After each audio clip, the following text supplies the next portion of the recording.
What's your favorite scary movie? I got to go with Stab 3. I want to see it so bad.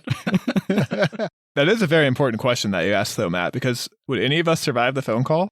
No, because I would have done what Drew Barrymore did. I would have been given not a hard question, but I would have got flustered and answered it incorrectly, like, who's the killer in the Friday the 13th franchise? And I would have done the same thing. It's Jason. It's like, oh, no. Actually, it's his mother. It's like, fuck.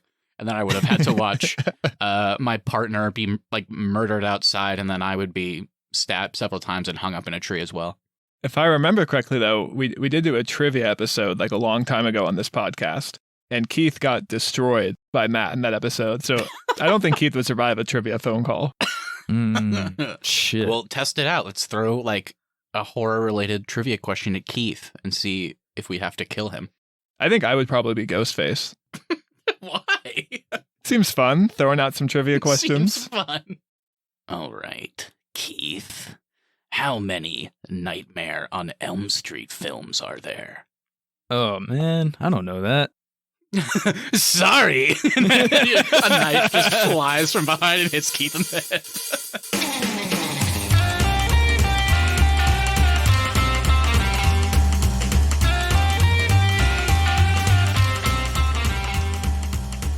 What's up, everybody? Welcome back to another episode of the Arnies. We are three Scream Queens with nothing better to do. I'm Matt Johnson, and Matthew Lillard as Stu really should have won an Oscar. I'm Keith Baker, and I think Cotton Weary should have come back from the dead for this one. 100% Cotton. And I'm Austin Terry, and does anybody still answer their landlines today? On today's show, we'll be discussing the latest addition to the Scream franchise, simply titled Scream. Scream burst onto the scene in 1996, and its overwhelming success marked the return of legendary horror director and icon Wes Craven. Craven was most known in the industry for creating the Nightmare on Elm Street franchise. He teamed up with Kevin Williamson, the creator of Dawson's Creek and writer of several hit 90s teen films. The two combined their sensibilities as a director and writer and created a meta horror comedy that not only was a huge success on its own, parodying the genre, but also relaunching it in its own right. The critical and financial success spawned 3 sequels and 3 seasons of a television show. Now that we've just passed the 25-year anniversary of the original, they have graced us with the 5th Scream film, which reunites our original characters along with a new crop of young characters. But with Wes Craven sadly passing away after the release of Scream 4, and the fact that Kevin Williamson is only executive producing this one, is this Scream gonna feel like Scream? That is my question we're gonna get into. Austin and Keith, before we get to that, though, walk me through what it was like watching the Scream movies in anticipation. This was actually my first time watching any of the sequels. I had only ever seen Scream 1. Honestly, I've never been a really huge fan of the Scream franchise. It's only until recently that I came around on Scream 1 and really understood why people love that movie. As for the sequels, I think all of them are pretty garbage. The biggest issue I have with this franchise is I think a lot of times it gets credited for being really tongue-in-cheek and meta and self-aware. And I think a lot of times those aspects of this franchise outweigh the fact that a lot of it is full of really bad performances, uninteresting stories, uninteresting killer motivations.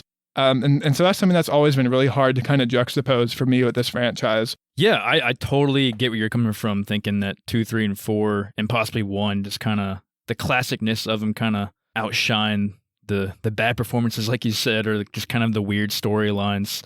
I totally get it. I guess from my standpoint, I've always called myself a big Scream fan, but going through these again, I was kind of like, I guess I wasn't that big of a Scream fan because I couldn't remember anything from the sequels, meaning 2, 3, and 4. I guess I was really only a big fan of number 1, and I'd seen the sequels, but just forgot everything about them. So it was fun to go back and rewatch all of them. I had a good time with all of them, just to see what happens and kind of remind myself how everything played out.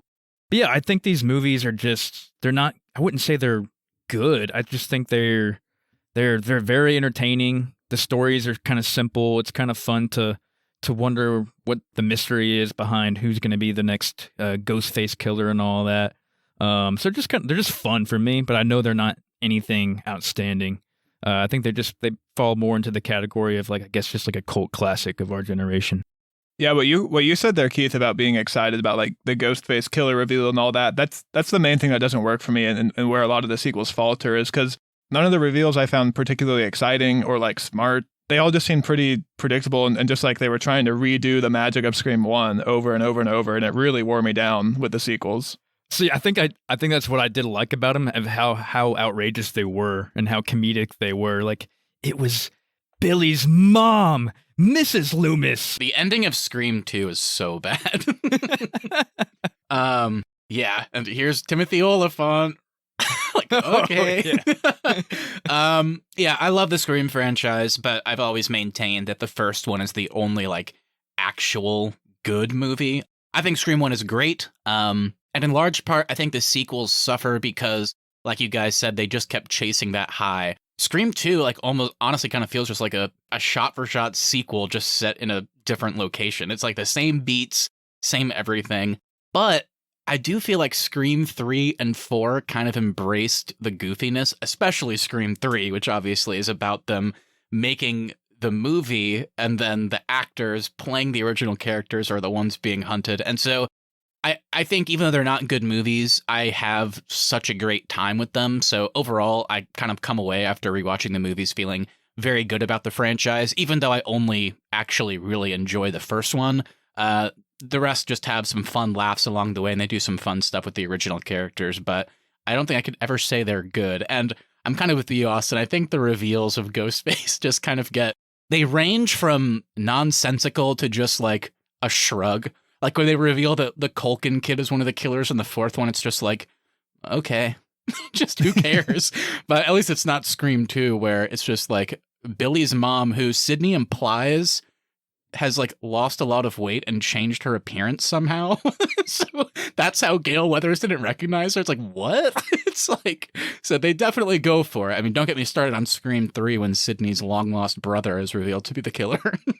and the mastermind of 1 and 2 I as well. hate that. Oh my God. I just had to give Billy Loomis a little push. It's like, okay. I think also the way it always has to be connected back to Sydney, that is a bit nonsensical for me too, with the sequels and how it just keeps coming back to this one person. It's like, at some point, it's got to go beyond Sydney. I also kind of feel bad for Neve Campbell in the sequels because she was such like a breakout star from the first one. And none of the sequels, and we'll get to how I feel about it in Scream 5, I don't think they really use her that well. Like in 2, they definitely made a conscious shift, maybe for the better, to make Gale and Dewey the main characters, so then Sydney just kind of feels like an afterthought. And then in 3, she's like not even really in the movie that much. And I think the hour mark is when she finally shows up at the police station. And then in 4, she's used more, but like you said, Austin, still, once again, it has to tie back to her. I just wish they would like use her better.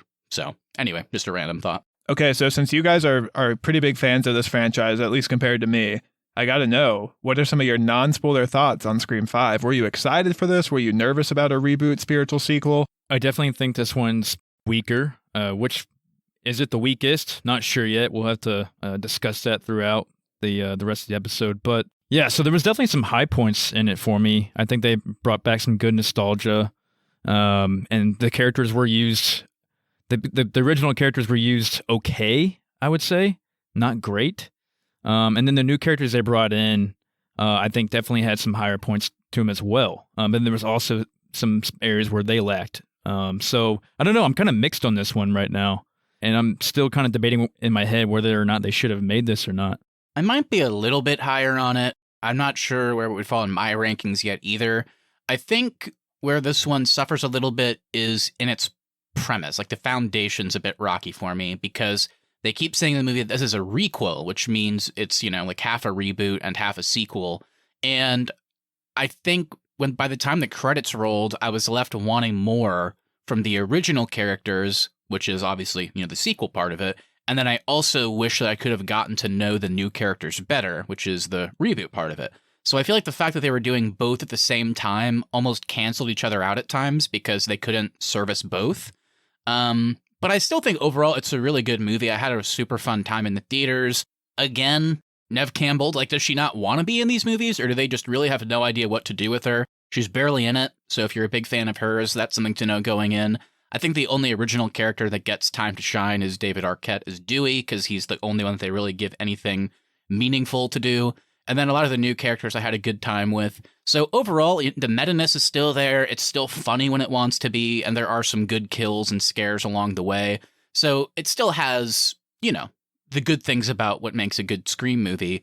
And And then the last thing I would say is, also, I know you talked a little bit earlier about how as the sequels went on, you felt they were a bit predictable. I don't know if you were talking about the killers at least, because this was the first one for me where I kind of had a feeling like who it was, just kind of based on casting, and then kind of the performers, like the way they were playing their characters. I was like, they seem sketchy. They're probably the killer. And then it turns out at the end I was right. So that was a little bit disappointing. But again, overall, enjoyed this movie. Wow, I did not expect this, but I love Scream 5. I had a blast with this one in the theaters. I kind of wish the sequels didn't exist after seeing this one. I wish it was just Scream 1 and then Scream 5. I think I would feel way more positively about this franchise. I thought the performances of our newcomers are really good. I think they have some of the best character moments of any of the sequel films. Yep. I really enjoyed the connection to the legacy characters and how they were kind of sprinkled in. I did want more, certainly from Sydney and Gale Weathers, but what we got I was actually pretty happy with. I thought there were actually some really good scares in this one. Like, I actually did jump, which I cannot say about any of the Scream movies. None of them have made me jump in the past. It's really funny when it wants to be, and I had a really good time with the killer reveal, and the actual killer's motivation, I think, makes the most sense since the original Scream 1. Yeah. So for me, as someone who's not very high on this franchise, I had a great time with this one, and a way better time than I expected to walking into it. I actually agree with most of what you said there, yeah. While I didn't love the reveal of the killers, I was really intrigued by their motivations. I think you're right. Those are probably the best, maybe with the exception of the first one, although they're different. But yeah, I think there's a lot to like here. I definitely agree with that part. I mean, despite what I said with my negatives, I still had a great time watching it. It was a good theater experience. And I think it was my first time seeing a Scream movie in theaters, too. All right, so this is going to be fun, guys. Sounds like we each have pretty widely varying opinions on this one, so we're going to have to break everything down and see where we're fully at, which means, everybody out there listening, we're going to officially drop our spoiler warning, so if you've not seen Scream, make sure you go check it out and then come on back to our episode to see what we thought. And don't behave, if you go to the theaters, don't behave like the moviegoers did in Scream 2. Clearly, whoever put that film together had never been to a movie theater in their life. If you see somebody getting stabbed in front of you in a movie theater, make sure you help them instead of letting sweet Jada Pinkett die.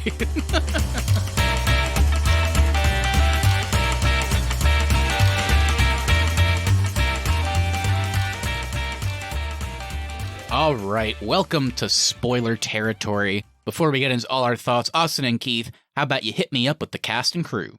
All right, so this is, of course, the first Scream movie not to be directed by Wes Craven. Our directors this time around are Matt Benatelli-Open and Tyler Gillette. These two are most well known for Ready or Not and VHS.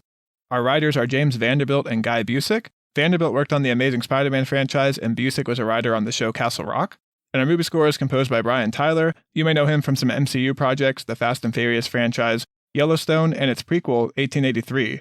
And, of course, based on characters originally created by Wes Craven and Kevin Williamson. All right, going into our cast, we have Neve Campbell as the original Sidney Prescott, David Arquette as Dewey Riley, Courtney Cox as Gale Weathers, Melissa Barrera as Sam Carpenter, Jenna Ortega as Tara Carpenter, Jack Quaid as Richie, Dylan Minnette as Wes Hicks, Marley Shelton returns as Sheriff Judy Hicks, Mikey Madison as Amber, and we also got Roger L. Jackson returning as the voice of Ghostface, and Ski Ulrich returning as Billy Loomis.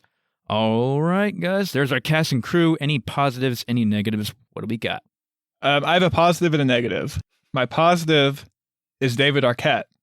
Had a blast with him in this one. Yeah. I think this is his best performance as Dewey in any of the Scream movies. Mm-hmm. And then my negative, I hate to say it, but Melissa Barrera as Sam Carpenter, I think she's good for majority of the movies, but when she's asked to do emotional scenes, her performance, for me, ventures into the territory of overacting, and I just didn't really buy any of her emotional scenes. Completely agree on both fronts there. Yeah, you know what? I'm going to go ahead and echo Austin on David Arquette. I think he was probably my favorite performance of this movie, and like you said, Austin, of his performances as Dewey in the entire franchise so far. I'll shut up this negative, but I don't know if this is a negative for the performance. I think maybe the writing, and that is Jack Quaid as Richie. I just think there was definitely some moments where he gave away that he is one of the killers pretty early on, at least for me. Yeah. There was definitely some facial expressions. I don't know if they wrote him to do that or if he did that. I don't know. But I feel like he just kind of gave away his cover pretty early in the movie which I didn't really enjoy because obviously you want the mystery behind it the whole time. I do think he has some of the best comedic scenes in the movie, though. Yeah. Yeah, I liked them through mostly throughout. It's just that little nitpicky thing right there is kind of what I didn't like. Yeah, well, I'll make it 3 for 3 then. I think the best person in this movie is David Arquette as Dewey. Agree with Austin. This is his best performance as the character so far. I like that they kind of pulled back a little bit of his goofiness and made him more of a character, which kind of makes sense in the fact that this is the one where he finally bit it, unfortunately, at the hands of Ghostface, so they kind of made it a bit more emotional by kind of making him more of an actual character instead of like a lovable doofus, who he is. And I'll actually echo both of the other things you guys said. I like Melissa Barrera and what I've seen her in before, but this one, yeah, I didn't love this for her. I didn't really love the character even, and I'm kind of with you, Austin, in some of those more emotional moments. It ranged from like very just kind of weirdly overacting to like by the end when she's thanking Sydney and Gail, she's just like completely monotone. So it's kind of odd. I kind of wish they would have made Jenna Ortega as Tara maybe more of the focus, because I actually thought she was... I was thinking that too. Yeah, I thought she was great. So that was unfortunate. Wanted more of her. And then to echo what you said, Keith, about Jack Quaid as Richie, I didn't feel that way, but he was the one that I mentioned at the beginning that his casting in this movie kind of felt like a dead giveaway. Obviously, that's not his fault, but because he was like part of the boys and he just seemed like more well-known than everybody else, I was kind of like, he'll probably be the killer.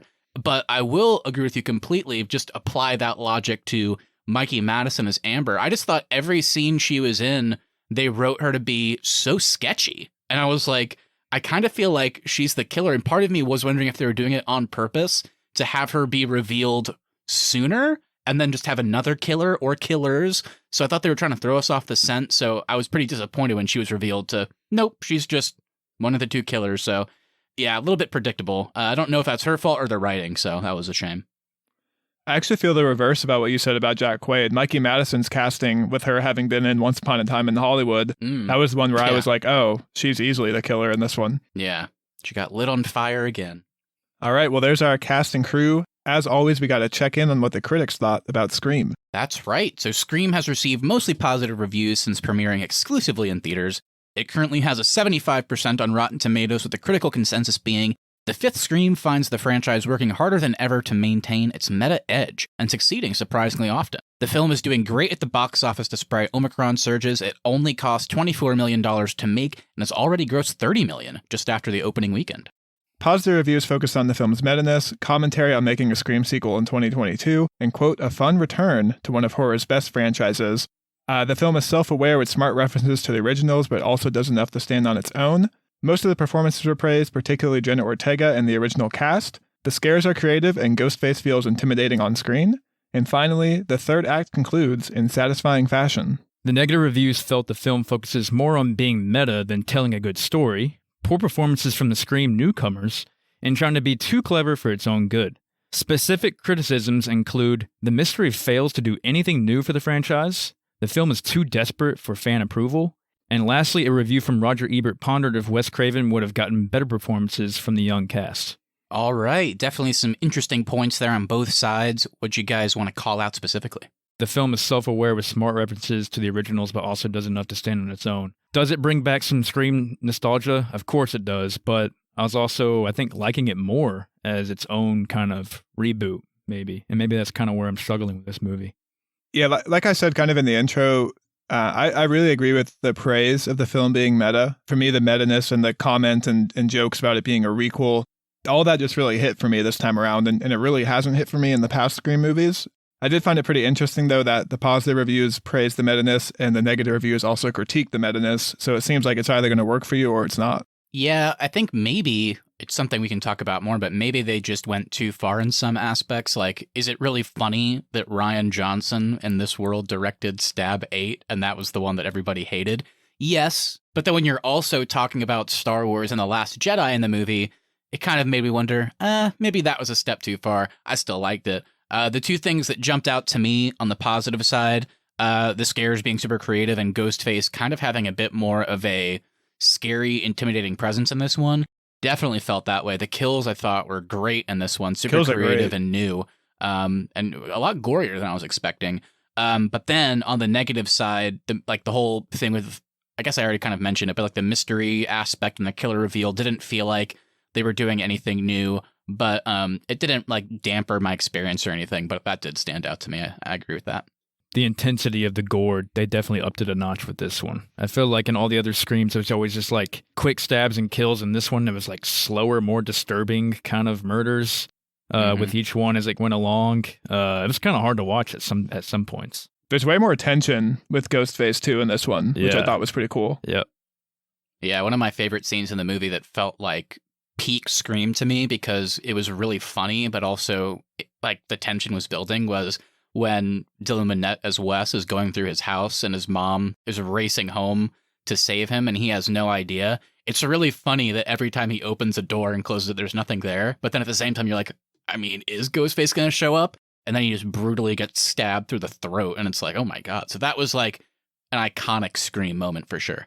That's my standout sequence of the movie. I was really excited to talk to you guys about that one. I thought that scene was perfect. And also the scene before that too with Sheriff Hicks racing home too. When he pops out and stabs her in the driveway. Yeah. It scared the shit out of me. Yep. Yeah, it's always interesting seeing they've never shied away from having Ghostface in daylight, which is something I like about Scream. He can still be scary even though it's not like always nighttime or like they're always in a house. Like Ghostface in the middle of the day just out standing in a yard killed somebody and it was still scary. I think that what makes like the original 4 Screams classics is their repeated sequence of events, whether you think that's good or bad, you know, with it always starting out with the first kill, the first phone call, and then it goes into the intro of the characters and then the rest of the murders and then the wrap up with the reveal of who's Ghostface. Did that format work for you guys going throughout the whole Screams, including this one, even though there is a slight change in this one with the fact that Tara did not actually die in the beginning, she actually lives. Did that same format work the whole time, or were you kind of wanting something different throughout each sequel? Yeah, I think the interesting part of that question is not does the format work, because I think we know it does. It's also like, does it still work? Like, should this have changed it up even more, I guess, is something that kind of comes to my mind. I think because watching this movie, it is, like you said, Keith, it is still kind of following the same formula and same beats. Yeah, you have like little surprises in there, like Tara not dying at the beginning, which is cool. If only they could have done that for our boy, Liev Schreiber as Cotton Weary. We wanted more of him. We wanted more. I hate that character. Yeah, it makes no sense. Gets out. I love it though. He gets out of jail and is just desperate to go on the news with Sydney. His use in Scream 2 is bonkers to me. Crazy. I don't know what they were thinking. He's got some hilarious lines though. Oh yeah, Barbara Walters is looking real good right now, huh, Sydney? Yeah, he's gonna let her die basically. But yeah, I think for me, maybe they just found, Kevin Williamson and Wes Craven found that winning formula, because even though they're like beat for beat doing the same thing, I still have such a good time with it. And it sounds like for you, Austin, this one worked maybe the best. So yeah, I don't think they need to change it up too much as long as there's little surprises along the way. I think also another thing that worked for me is in the other Scream movies, it's always characters explaining how to survive a horror movie. But I like that the little twist on this one was how to survive a stab movie. And it's David Arquette explaining how to survive his own movie. I thought that little tongue-in-cheek meta-ness was a really nice change for me in this one. I guess one change, and I know it's never fun to critique a movie for not doing what you were hoping. We should only review what it actually did. But the one kind of element of the formula that I kind of want them to change, were you guys disappointed at all that it was just 2 killers again? Like, were you hoping that maybe they would do something a little bit different with Ghostface? Not necessarily like it has to be 5 killers this time, but I don't know. Part of me was a little bit disappointed. I know we already talked about the reveal, but the fact that it was just 2 again, is that something that you think they need to kind of stick to, or should they kind of change that up going forward, do you think? They already have precedent for changing it, right? Because in Scream 3, it's just 1 killer. Yeah. Or am I mistaken there? No, So you're right. they could have easily done something different with this one. I mean, it's not that didn't work for me. I just thought both of the actors' performances in those closing sequences were really good, so I enjoyed it. Yeah. The one that actually did work for me in this one was Ghostface coming back for one last scare. Seeing Mikey Madison run back into the room one last time, like smoldering from being lit on fire. Like, I thought that was a really fun sequence. Yeah, that was cool. Another thing I thought was fun about Ghostface, which I'm trying to remember if they did this between Scream 2 and 4, and I can't remember, but it definitely stood out here as a highlight, is I like that Roger L. Jackson, as the voice of Ghostface, got to do the same thing as in the original, where when Tara and he are first talking, it's just kind of a guy, you know what I mean? And then it becomes like really scary and ghost-facey and all that stuff. So I like that he went back to that whole original thing. Because that always made the opening of Scream so scary, that he just sounds like a normal guy talking to Drew Barrymore. And then he's like, I want to see what your insides look like. It's like, oh my God. So it definitely had that vibe for sure. So great start to the movie, great opening. So I know we kind of touched on how much we really enjoyed David Arquette in this movie, but let's go a little bit further there. What about Courtney Cox and Neve Campbell? How'd you guys feel about the way the legacy characters were used? I don't know, man. I think it was a little bit depressing that they killed Dewey off. I feel like maybe they felt they had to. One of them has to die. Yeah. At some point. They wrote it in a way because he was separated from Gale at the beginning of this one. So I guess they were kind of leading into that, like, oh, something's going to happen to him. I guess it also kind of makes sense that it had to be him, because it was kind of getting a little bit comical that, at least, I can't remember about Scream 3, but for sure in Scream 1 and 2, he is stabbed by Ghostface like at least once, and you keep expecting him to die. So he's had two, like, just lucky encounters, which obviously, Sidney and Gale have come close too, but since we watched him on screen, like, get attacked by Ghostface, I guess it was time for him to actually die in this attack, I guess. I did like in that scene, though, when Ghostface said it was an honor. That was cool. Such a brutal death, though. Yeah. So while I thought David Arquette was great in the movie, and they used him super well, like you said, Austin, he kind of fulfilled the Randy role from the original movies, where he's the one kind of explaining the rules. But I was just so disappointed that, to me, they fell into the exact same pitfalls that the originals did with, like, the Sidney and Gale characters. Like I talked about with Scream 3, like, she's in a couple flashes of her, and then she doesn't enter the movie really until an hour in. And this one, we see her talking on the phone with Dewey, and then she shows up, like, I don't know, halfway through the movie, and I just kept wanting them to do more with her. And then I was also disappointed because, while I really like Scream 4, I always was a little bit disappointed by the fact that Gale, like, halfway through the movie, gets attacked by Ghostface and then spends the rest of the movie just, like, in a hospital bed. So I was a little bit disappointed that there's this great scene at the end of the movie where, like, Sidney and Gale are, like, arming themselves, and they're going to go into the house, and then Amber runs out, and, like, it's cool to see them on top of it. Like, is this a trap? And I hated that they commented on it, and then Gale is immediately shot, and then she's, like, not really part of a lot of the finale because of that. She does come in later, but I was kind of like, they made the same mistakes, in my opinion, they did in Scream 3 and 4 with how they handled those characters. So I wanted to see a little bit more of them used. Yeah, going into Sidney, do you think it was warranted for her to even be there at all? Because there wasn't that much motivation, I guess. That's also probably why they killed Dewey, to have an actual reason for her to come back to Woodsboro. That actually did work for me, because at the beginning of the movie, Dewey says, don't come here. There's no reason for you to come here. You've got a family now. And I think Dewey's death or somebody else's death that's close to hers is one of the reasons that would have gotten her back into Woodsboro. So using Dewey's death in that manner to get Sidney Prescott back, I thought was really interesting. I did like that they spent a lot of time with the new characters, since this kind of is a reboot. I'm glad that this kind of was the new characters' movies. But I did also agree with you, Matt, that I was expecting at least Courtney Cox and Neve Campbell to have more scenes in this one than they did. Yeah, I did like them while they were there. Like, I really loved seeing the evolution of Sidney Prescott. Loved a lot of her scenes, like when she's going through the house and just shooting each door because she's not going to be jumped by Ghostface. And then when Ghostface calls her, kind of like you said with Ghostface saying it was an honor to Dewey. Of course, we have to have a quick little scene where it's like, hello, Sidney. But then I love that she was like, I'm bored, and then just hung up the phone. Like, so I really liked both her and Gale Weathers, like, as characters. Like, when they were there, they were used effectively, I thought. I just, like you said, would have been nice to have a little bit more. Sidney clearing the house really made me think of Jamie Lee Curtis clearing the house in the Halloween reboot, when she's locking down each room so Michael Myers can't come up behind her. Mm-hmm. What do you guys think about coming back to the same house from Scream 1? Cool idea. Cool callback. Didn't really care all that much.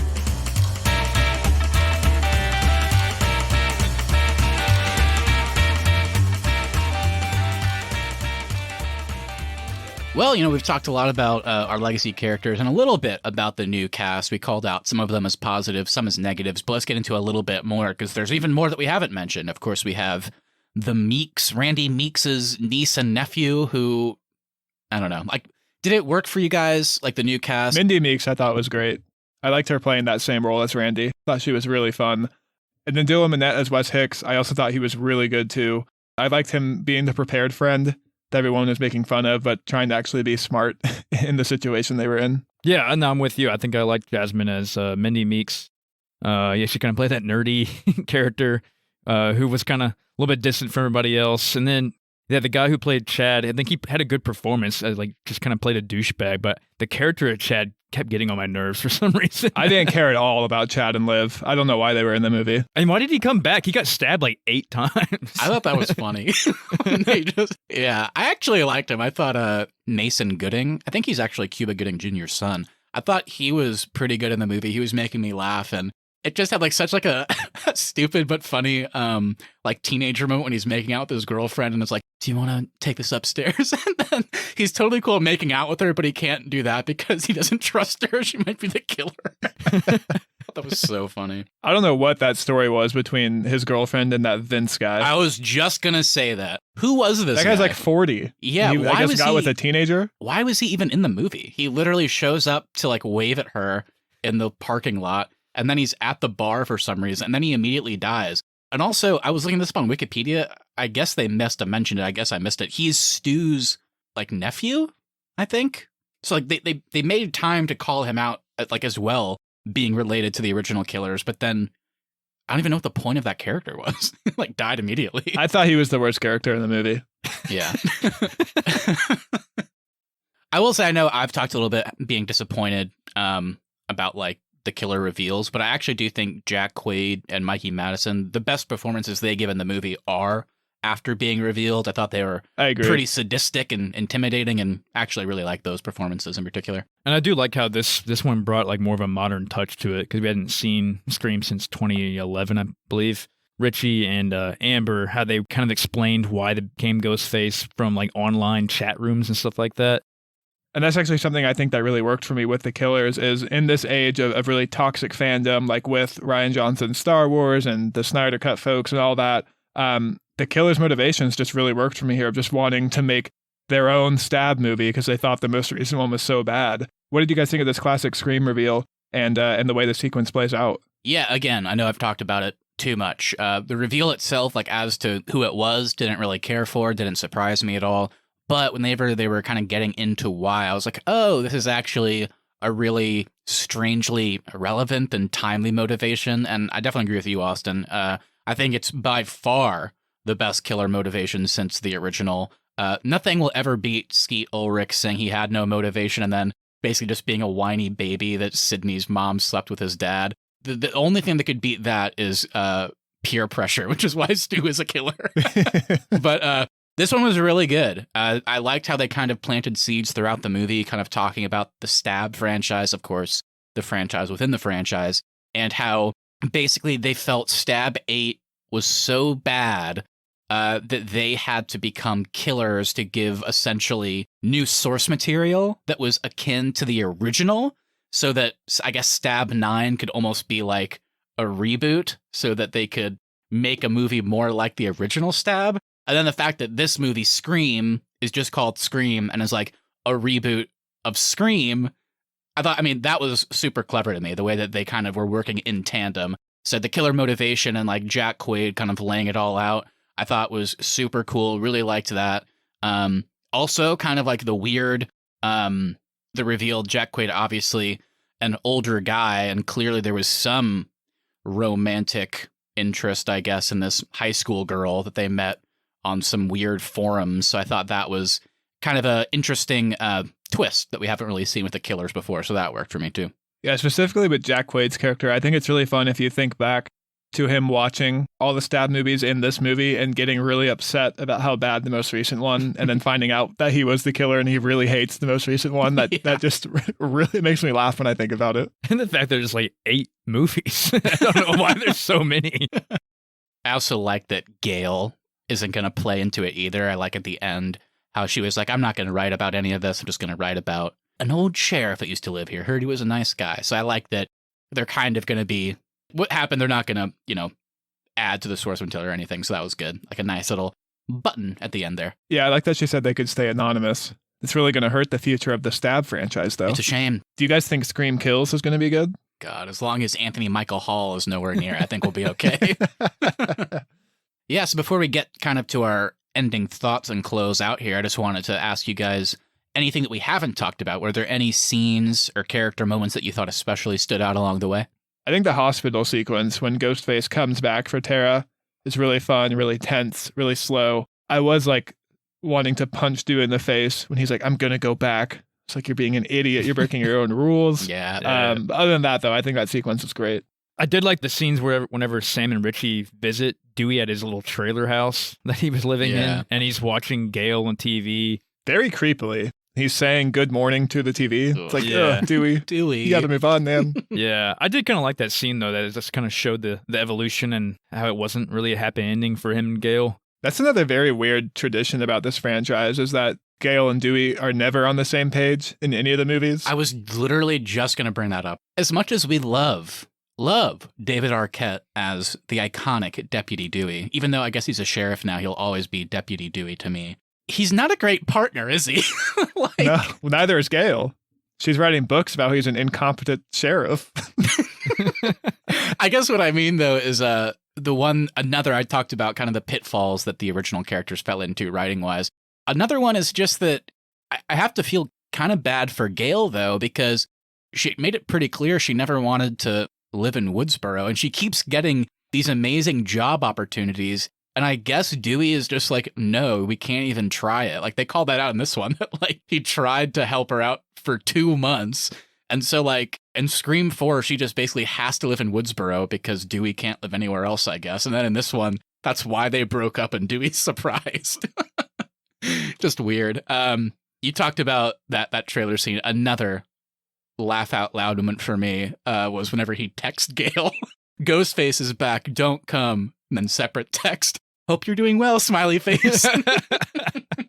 So, after everything we've covered, we need to decide the verdict. Should they have come back with a sequel to begin with? Were you good with the original 4? But if you did like this one, are we wanting to see more? Mine's pretty simple. I hate all the Scream sequels. So for me, I'm glad they came back with this one because I really did enjoy this one. I don't want to see more, though. I think they struck gold with this one. We've seen it once already with the Halloween reboot. Try to do more. You don't usually strike gold twice. So I would hope that they would leave it with this one, but studios like their money, so they won't. Interesting. Yeah. Did they need to come back with this one, especially since Wes Craven did all of them and then he died after 4? I guess the answer is no. They didn't need to, but I'm kind of with you, Austin. I'm glad they did because, it's been another 10 years, so it's fun to catch up with the old characters. And even though I didn't love the movie or anything, I still thought it had the scares when it needed to, had the laughs. I liked what they did with the old characters, even though I wish they were in it more. And then the new characters, there's definitely a lot of fodder there. Not a lot of room for those actors to kind of breathe. But the ones that did get more screen time, I was interested in it enough. So I might have to go the opposite of Austin, though, because I do actually kind of want to see more. Because now I feel like we have a good core cast of characters here. The idea of Ghostface coming back again, and you can have Sydney, maybe Gale comes back. I don't know if she would, just because Dewey's gone and it sounds like she has no interest, so I don't know how you bring her in. But then I like the Sam and Tara combination, especially with that ending with Sam. It feels like they might lean into her like being Ghostface at some point. I don't know, because of how brutal she can be. And then I do like, the Meeks kids enough that I'd like to see them come back since they both survived. So I think I would like to see more, yeah. And we already read earlier that this one has already made its production budget back, so I have to imagine they'll probably fast-track something. We'll see. And that was the big thing with Scream 4, was before Wes Craven died, they had 5 and 6 in production, but it was depending on the success of 4. 4 tanked at the box office, and then all the stuff with Harvey Weinstein happened, who his company used to own the rights to this franchise. So it took a long time for this movie to become available. But with Wes Craven passing and the rights to the film transferring to Spyglass, they were then able to make this new one. I think I was good with the original 4. They didn't really need this one, but I'm glad they came back. I had a good time with it. I think it'd be funny for them to keep making it in order to stay in line with the Stabs. I mean, if they want to keep working in tandem with the comedic fictional franchise that they made in the movies, I think it'd be funny just to continue it forward, maybe for a few more. It seemed like at the end there with Sydney, they were kind of almost implying that they want to do more, just with her being like, I always survive, and like, that kind of thing. So I don't know. I hope if they do a 6th one that she doesn't have to be the main character. I just, by God, please tell a good Sydney story again. All right, before we get out of here, guys, let's go ahead and rank the Scream franchise. Austin, would you like to start since you're so fresh on all of these? Yeah, I guess I'll go Scream 1, Scream 5. I thought you were just going to stop there. Like, and who cares about the others? Honestly, I guess tied for last, I'll go Scream 2, 3, and 4. I can't decide between the 3 of them. I love it. Well, I guess I'll go. My top 2 are definitely the same. I think Scream 1's pretty untouchable. Genuinely great movie. Masterpiece in terms of what it was going for, and they nailed it. I don't think anything's ever going to beat that. So it's my number 1. I think I would also put Scream 5 at number 2. I don't love it, but I also don't love the sequels either. I think I have way more fun with Scream 2, 3, and 4, but as a movie, I think this one's cleaner. Number 3, I would go Scream 4. Number 4, Scream 3, because it's just so funny. I love it. And then dead last is Scream 2. I don't like that one very much at all. Yeah, for me, it'll be Scream 1, of course. Then Scream 3. Scream 3 has always been a favorite of mine as well. I just like how they had it with the movie set and it playing along with the stab movies. I thought that was fun. And that one gave us Patrick Dempsey, Keith, and we can never forget that. Which I guess he and Sydney are married. I think they name dropped him. So good job, Patrick. So after Scream 3, then I'll go this one, Scream 5. Then I'll go 4 and then 2. 2 is really bad. It's not good. 2 made me not want to watch the remaining 2. All right, guys. Well, there's our ranking. Let us know what yours is. But yeah, we got to do some awards, guys. I think there's a lot to praise and potentially call out as bad in this movie. So we have to give our Arnies awards. Who wants to start us off? I can't believe I have to do this. This is only our 3rd show of 2022. Oh, no. But I have to give an award to this man. The Mark Hamill Most Improved Actor of the Scream franchise is going to David Arquette. Yes. This man is incredible in Scream 5. I thought he was a really, really bad actor until I saw Scream 5. And now I'm actually impressed with David Arquette's acting ability. And he always had that really terrible baby mustache. They kind of filled it out better in this movie, I felt. I think it's very fitting for David Arquette, too, because in my mind, Mark Hamill and David Arquette, pretty similar actors. Has anybody ever said that, do you think? I could see him as Luke Skywalker. Oh, God.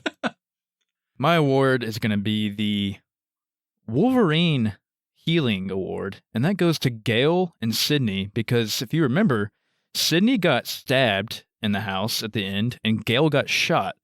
After everything's wrapped up, it cuts to them sitting at the tail end of an ambulance with no bandages, and no one's paying attention to their wounds at all. They're already fine. I think Tara got the same injury that Sydney did, and she's literally on a stretcher in the back of an ambulance. Yeah. I think for me, guys, I don't want to give this award, but when you do it twice, I think you have to call it out. I like the guy, guys, but I have to give the Franchise Ruiner Award to Rian Johnson. First, he ruins my precious Star Wars, and now stab! How dare you! God, Rian Johnson, do you think he might be Ghostface in the next one? Release the Johnson cut. All right. Well, thank you, everybody, so much for listening. If you enjoyed this episode, make sure you hit that follow button so you never miss our upcoming content. Also, if you wouldn't mind sharing us with a friend, we really would appreciate that to continue to grow our show. Please leave us reviews as well. Even if you don't want to write anything, leaving us a 5-star review over on Apple Podcasts, Spotify, or wherever you get your podcasts really does help us out. At the Arnies is our social, and the Arnies.media is the website. We'll be back next week for another episode. And everybody, in just a few weeks, let us know your thoughts on the Peacemaker show and the Boba Fett show, because we will be checking in on the finales of both of those shows. Lastly, we want to hear from you, so please send us a message on Instagram at the Arnies or email us thearniesmedia@gmail.com. What's your favorite scary movie? What's your favorite Scream movie? Should David Arquette retire from acting? Anything you say we'll read on the show and react to it live on our latest episode. All right. Have a great week, everybody. We'll talk to you soon. See ya. Deputy Dewey. Goodbye, Sid.